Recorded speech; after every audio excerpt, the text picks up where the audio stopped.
Hello there, welcome back to Jennie Designs with Paper. Thank you so much for stopping by my channel today. I am working in my art journal, so get comfy, let's get crafty. This is the Mission Inspiration Facebook group prompt for November 2022. Reasons to be cheerful: create a bullet list page with all the things that you are thankful for or that make you happy and smile with a suggested color palette of purple, blue, and yellow. I do have a piece of mixed media paper here that is 8.5 by 5.5 inches and a piece of lined paper, patterned paper, that is about 6 by 12 inches. And I am going to adhere that pattern paper to the top of my art journal page with some matte gel medium. This is my third attempt in uploading this video. The first one went live, and when I went to watch it to make sure all was good, I don't even know what happened. The music was super loud. The music was in places where I don't usually have music. So I edited it, and then there was no video. So I took it down. I re-uploaded all the raw footage. I re-edited all of the fussy things out that you don't want to watch. And I am re-uploading it for the third time. So, third time's the charm, right? Here I am adhering that pattern paper to my mixed media paper with reckless abandon because I had made no attempt whatsoever to make sure that the lined paper was straight. None whatsoever. Talk about luck of the Irish or whatever you want to call it, because it did go on straight. I am going to add a layer of clear gesso to create a non-porous surface to work on. I want to use some water mediums to add my color. And I could have used the gel medium, but gesso dries faster. This video is in real time. I have edited out the drying time and the fussy stuff that probably you don't want to watch anyway, like me taking 6.5 years to get the backing off a sticker. Yeah, you don't want to watch that anyway, right? But I have an idea in my head of how I want this bullet page to look. I want this art journal page to look like some of those really pretty mixed media bullet journals that you see on Pinterest. I am terrible at journaling. In fact, I have so few things going on in my life outside the normal everyday things. I don't even keep a planner anymore. Oh, I buy one every year, but I don't write in it. My workload has gone down drastically as my children have gotten older and they can take care of their own stuff. And yeah, so there's that. I am going to go ahead and trim the excess pattern paper off my art journal page with a pair of goopy $2 scissors from Target because, you know, I have the fancy no-stick scissors in my drawer, but why would I use those? I am going to add some background texture with this Master's Touch modeling paste I picked up at Hobby Lobby. This is a thicker bodied modeling paste, and I am going to first of all use the Crafter's Workshop Art Is stencil. I don't know if this stencil is still available, but there's plenty of places where you can buy a stencil that has a handwriting, like handwriting. Oh my gosh, words are hard. Or stamps, or even pattern paper. This is just in my stash, and I knew I wanted some thick, heavy texture to kind of collect the liquid medium that I'm going to be adding to, or the wet medium I'm going to be adding to my page for color. I am working on the visual triangle here by going from corner to edge back to the other side corner. I don't know what it is. Like, I don't know a lot about art theory, but I do know that your brain looks for things to make sense. It doesn't see the picture as a picture. It looks for all of the elements and puts the picture together in a way that your eyes and brain communicate, right? So that visual triangle and the rule of threes kind of plays into that whole eyes and brain working together thing. I have this other stencil here. This is actually half of a stencil that I purchased from Michael's quite a few years ago when I first started playing with texture pastes. And I want to use these circles. So quite some time ago, I saw on Pinterest a mixed media canvas that had lots of background texture. But one of the things they had done was they had used some circle texture paste And the way that they had added the pigment to the circles on the texture paste, made that part of the background become almost part of the focal image. It brought it to the foreground, so it was kind of like the secondary focal image. So that's the effect I was trying to create with this art journal page. So I've added a group of circles going from the top to the middle, and then I've added a group of circles going across the bottom. I am going to put both of my stencils in some water and wash them off really quick. I did let this texture paste dry while I went and finished up dinner. And now it's time to add the pigment. So this is a Derwent Inktense pencil. Derwent Inktense pencils are an ink medium. It's a water reactive ink medium that is permanent once all of the pigment has been activated and has dried. So I have added Derwent Inktense pencils to my stash of tools because of those two things. They are a water activated medium and they are permanent pigment. As long as you activate all of the pigment and then properly let it dry. It does take some time, like it has to be completely dry for that permanency to take effect. But even if it's just top layer dry and mostly dry, you can layer the pigments and the colors on top of each other to get that highlight, low light, to get that, kind of whatever you want. As long as you've activated all that pigment and let it dry, you're good to go. I also like Derwent Inktense pencils because you can get some really outstanding, vibrant colors just by adding a couple of layers of pigment. Like you'll notice right here, I am holding my pencil at the very end. Like the end of that pencil is in the palm of my hand. And I am using the lightest, faintest amount of pressure because I only want this paper to have that blue background wash. I don't want it to be a solid blue. I don't want it to be very bold. I just want to add that that blue hue to my background of my page here. So once I have got that done, I am going to let that dry a bit. It's not completely cured, but it is dry enough that I can add another color.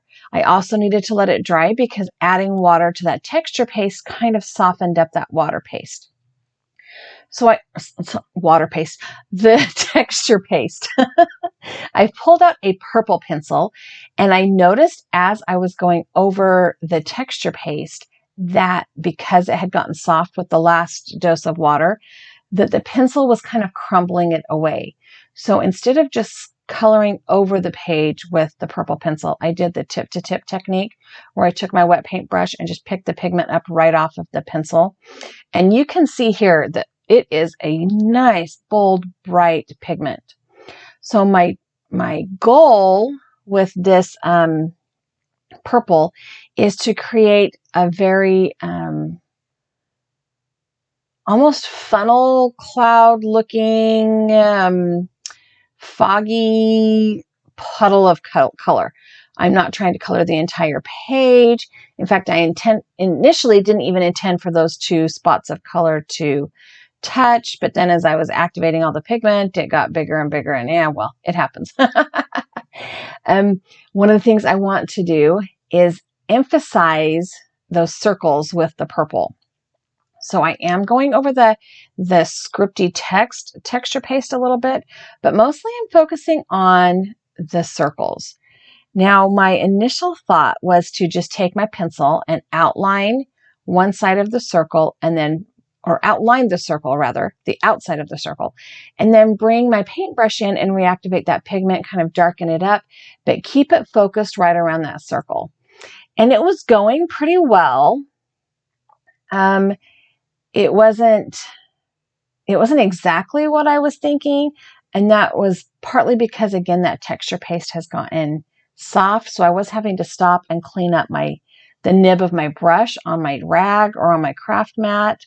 I did think that maybe a smaller paintbrush would work, so instead of using that number 8 round or that number 6 round, whatever it was, I pulled out like a number 2 or number 1 round. And that didn't work. I mean, first of all, I stuck the handle in my water pot because, you know, like that's not the brush end. But second of all, it really targeted, that small brush really targeted where that purple was going to go. And because this is not a watercolor, it's an ink, it's not going to fade back as much. And I didn't like it, especially up there in that right-hand corner where I messed up the circles. Yeah, I didn't like that. So I decided to go ahead and bring that bigger brush back in and kind of try to clean this up. Yeah, that was just not what I was looking for. And I wasn't sure exactly how it was going to clean up. I know that I can pick up the pigment while it's wet and remove it. So I did kind of just eliminate that outline and with the paintbrush and just kind of scribble over that pigment. I added more pigment to that section than I initially wanted. You know, it's all trial and error, right? That's the great thing about art, is that you get to just figure things out. You get to figure out how your mediums work together and how your tools work with your mediums and how to create the effect you're looking for. And this was not the effect I was looking for. My edges are no longer very organic. They're very splotchy. I didn't like that. So I grabbed a damp baby wipe, and before this pigment was very dry, I went over the top of it and pulled some of the pigment off the top. I went around the edges and kind of redid those edges. I didn't want it to have such a straight line. I wanted it to be, like I said, more organic, more flowy, more like a fog cloud or a vapor or something like that. I was really trying to get it to look a little less intentional, which I have a hard time with. I have a hard time with lack of symmetry and not making things look the same and not like having things look perfect and square and formed and you know, so my brain is trying to override itself, and it was a minute, but look what I'm getting here. As I'm pulling up that pigment, my circles are popping more to the foreground, which is what I wanted. There is that contrast of color and texture. So I decided then to bring in my Faber-Castell Artist Pitt pens. These are the regular Pitt pens. I do also have some of the big brush Pitt pens. Wow. This is India ink, which is also permanent, but on a non-porous surface, for a minute, you can smudge it. So I was very carefully taking my nib around those circles, and I was trying to be gentle. I knew that the texture paste was softening because of all the water I had added, and I didn't want to ruin the nib to my pen. In fact, a couple of times I've had to wipe it off on the baby wipe and then scribble it off on the craft mat to kind of get the pigment back in the ink back into the nib. But this is more what I was looking for. I was looking for that definition to the circle without making it the only thing you see. So I really enjoyed playing with this, and I like how it turned out. This was probably the longest part of my page, and I contemplated cutting this out and just, you know, or speeding it up. But, you know, I like that. I'm leaving in my mistakes, and I don't know that they're mistakes. They're my learning curve, right? I'm leaving this stuff in because hopefully you're watching this and you'll go, dude, I can do that. Or, hey, that's a really good idea. I want to try that. Or, oh, I can't believe that worked. Wow. You know, that's how I learn. I learn by watching other people. They're not first attempts, right? So I am going to attack this bottom row of circles the same way I did the top row. This is drier because I hadn't added much more liquid to this and it's had more time to dry. It is a little bit harder to smudge I can't leave the India ink on it quite as long because it's drier.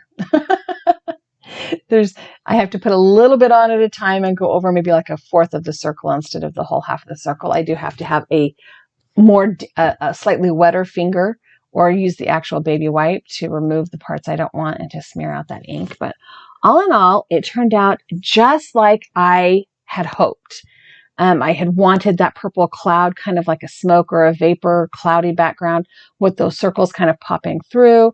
In real life, you can still see the scripty texture paste in the top and bottom left-hand corners and over on the side on the right.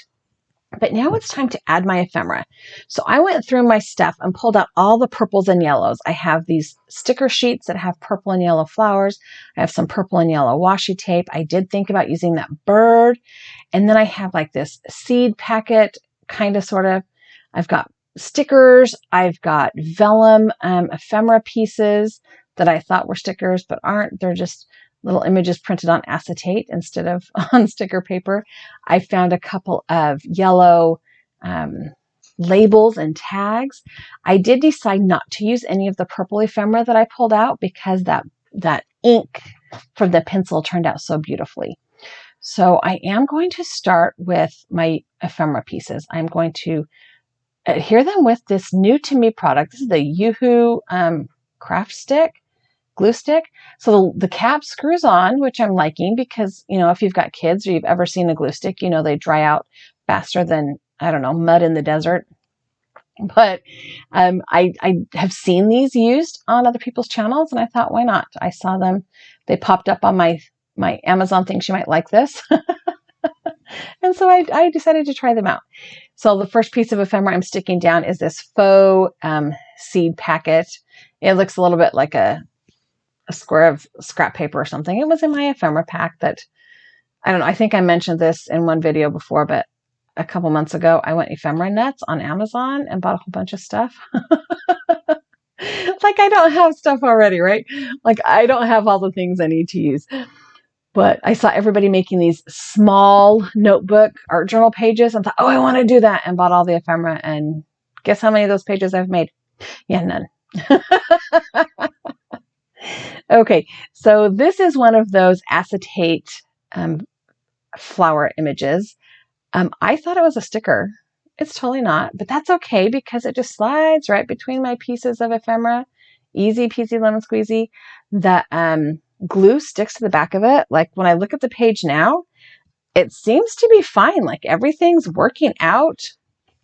It's sticking down. So far, I'm impressed with this glue stick. I don't know. But yeah, I'm just kind of layering up all of this ephemera, trying to decide what's going to go where and how I want this cluster to look. And yeah, I'm looking at the page now, and that acetate sticker or acetate piece is still stuck down. And I don't know. I questioned whether or not that it would work over the texture paste, but we'll see long term how it works.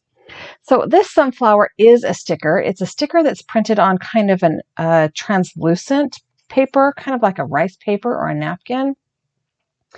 I did worry about that meaning the background images would pop through it, but it's not too terrible. Sometimes it works, sometimes it doesn't. I also have this little label. It's just a number tag. I'm going to add that to my cluster right down here. And I also found a little tag that says notes, and I'm going to add that up to that blank space that you can see there, kind of in the middle on the left. And that's going to be where I add my bullet list for this bullet journal, art journal page.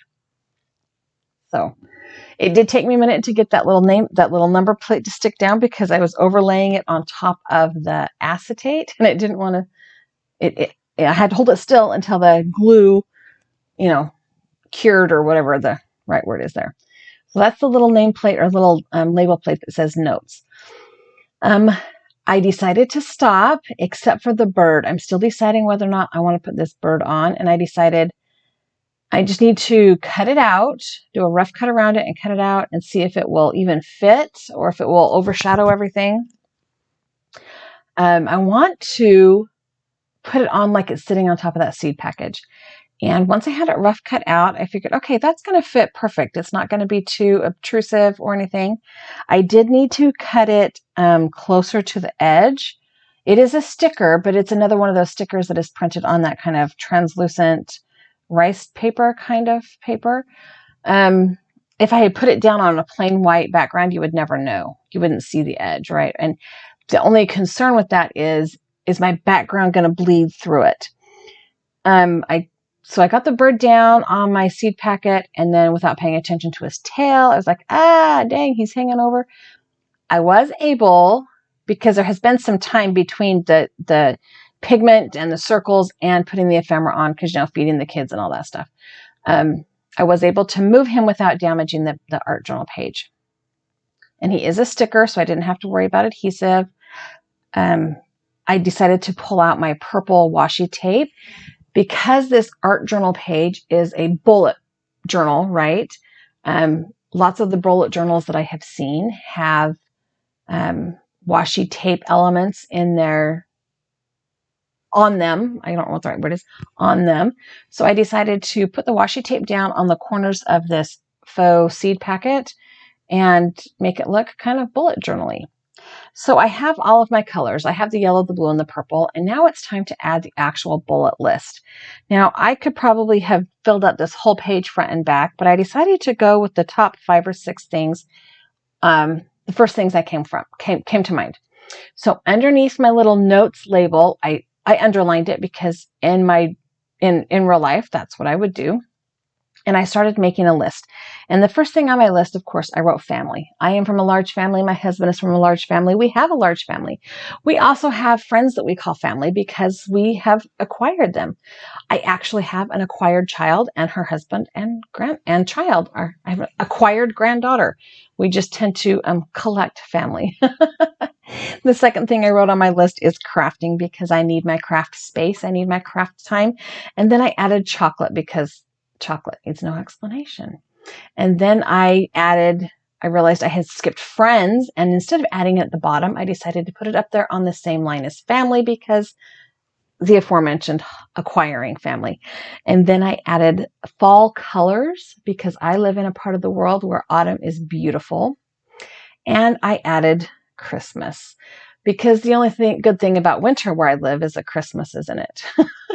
Once all those fall colors fade away and our trees are naked, it's not very pretty. But then we have Christmas in the middle of that, so I can survive. I did go ahead and sign and date the right-hand margin of my page, and all that is left is to add my recipe card to the back and hole punch my page.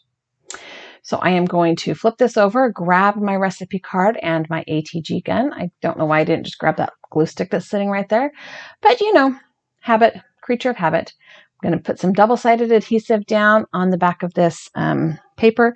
The recipe card is not printed very well. I printed it on my toner printer, and I am still waiting for these garbagey off-brand toner cartridges to use up the rest of them so I can clean out the bomb that went off inside the toner bomb that went off inside my printer and get better cartridges.